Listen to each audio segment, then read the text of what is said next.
হুট করে তেলের দাম বাড়ছে, 5 টাকা লিটারে বাড়ছে। পেট্রোলের লিটার এখন 140 টাকা, পেট্রোলের লিটার এখন 140 টাকা। আলহামদুলিল্লাহ, মাশাআল্লাহ, সুবহানাল্লাহ, ভালো হয়েছে। এই যে তেলের দাম বাড়াইছে, এটা সমতায় আনছে। 135 টাকা লিটার, এটা কি বোঝা যায়? হ্যাঁ, আমি কয় টাকার তেল নিছি, কয় পয়েন্ট তেল নিছি? আমি চাই তেলের দাম 200 টাকা হোক, প্রতি লিটার হইবে 200 টাকা।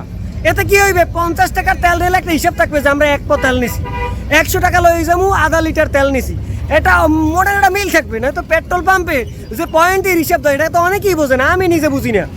আমার মতে 200 টাকা তেলের লিটার আমার মতো লোকের বুঝতে সুবিধা হইবে। বাড়ান তেলের দাম, যত তেলের দাম বাড়াইবে নতই তো আরাম। দেশের তো উন্নয়ন হইতেছে। দেশে তেলের দাম বাড়লে কি হয়? এই টাকাটা যে কোষাগারে জমা হয় এবং দেশ উন্নত হয়, এটা ধনী দেশে পরিণত হইবে। আমি সেই তেলের দাম বাড়ুক, কারণ কি তেলের দাম যদি না বাড়ে দেশ কি উন্নত হবে? দেশের উন্নয়ন বাড়ানোর জন্য তেলের দাম বাড়ানো উচিত। আর তেলের দাম 200 টাকা হইলে কি হবে? 1 কোটি লই যাবো, 50টার তেল ভরবো, মনে হইবে যে 250 গ্রাম তেল ভরছি। গ্রামের হিসাবটা তো বাঙালিরা ভালোই বোঝে, কারণ আমরা তো কিছু কিছু জিনিস, প্রয়োজনীয় জিনিস গ্রামে কিনি। কি কিনি তা তুমি জানো। টাটা।